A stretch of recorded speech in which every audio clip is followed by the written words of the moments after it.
I know deep up my feelings for you.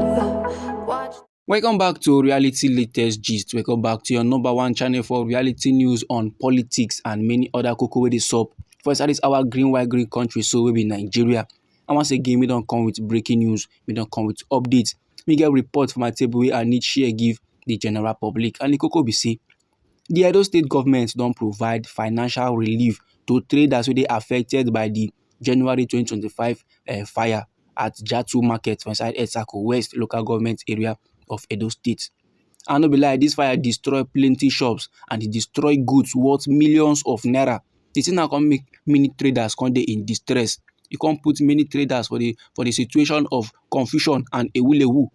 And also that time now after the incident, the state governor will be Okpebholo, he sympathize with the victims and he give them assurance.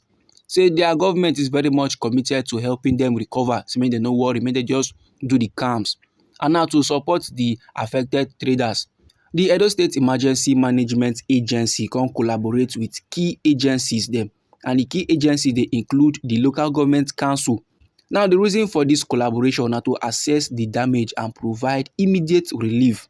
Then after a thorough evaluation, after men now don't torchlight things and things wey sup, the Edo State Emergency Management Agency they can identify 14 traders wey suffer significant losses. And Edo State can provide them with financial assistance to help them rebuild, to help them to recover. Then speaking at the cash disbursement event wey happen on Thursday, maybe 27th day of March, so for inside this year, maybe 2025. Oga Jerry Edausa, will be the executive secretary of the Edo State Emergency Management Agency, con dey yarn. He con dey emphasize, say the compensation was based on a careful assessment. No be say they just pick somebody from street, con dey give them money, con dey come media, con dey just say, we don't give people money, oh, those people wey they affected, those traders wey fire burn their goods and all that. No. After they don't calm down, torchlight the things and things wey sup, and the men wey dey affected, after they don't do their evaluation, after they come dey share the money to make sure say those men they no too panic, to make sure say those men now get hope, say life no about to true end for them. According to how talk they come aside from the mouth of Oga Edausa, he said they don't conduct an on the ground evaluation to determine the level of damage where the traders then suffer. And after careful assessments, they can identify 14 victims who lost their goods and means of livelihood. Then following Governor Monday Okpebholo directive, them now don't dey there. Them now don't plaster to ensure that the traders receive financial support to help them start over. Then after every, the acting chairman of SH0CKING West local government area, he now can praise Edo State government for their swift response. He now can thank them, so can say they respond sharply, they no waste time at all. And he now can describe the reaction of the state government as a reflection of the government their concern for the people of Edo State. According to how talk they come aside from him mouth, he said the quick intervention of Governor Monday Okpebholo in Jatu Market fire disaster is a testament to his dedication to the well-being of Edo people.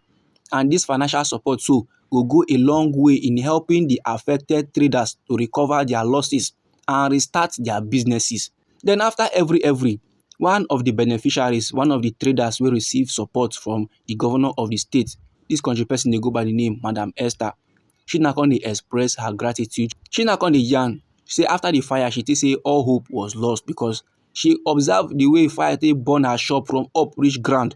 But today, the government don't show support. The government don't show say then true get the interest of the general public at heart. With this financial support, she go fit start again. With this financial support, she go fit breathe well. Then after this country person, maybe Madam Esther don yarn finish, another trader come carry mic dey talk, and this trader they go by the name Abdul Rahman. He now can also they appreciate the good things where the Edo State Governor Senator Monday Okpebholo don't do for them. He now can dey yarn say the money wey they receive so it no go replace everything wey they lost for the fire, but it will certainly help them to rebuild. And from the bottom of his heart, in dey thank the governor of the state, who be Senator Monday Okpebholo, and also in go thank the Edo State Emergency Management Agency for coming to their aid. Meanwhile, still for inside Edo State, the governor will be Senator Monday Okpebholo on Thursday, will be the 27th day of March for this year 2025. So for inside Benin, in flag off the 2025 farming season, he now can reaffirm his commitment. He now can yarn Say dis im administration so still plaster to make sure say Edo State na the leader in agricultural sector.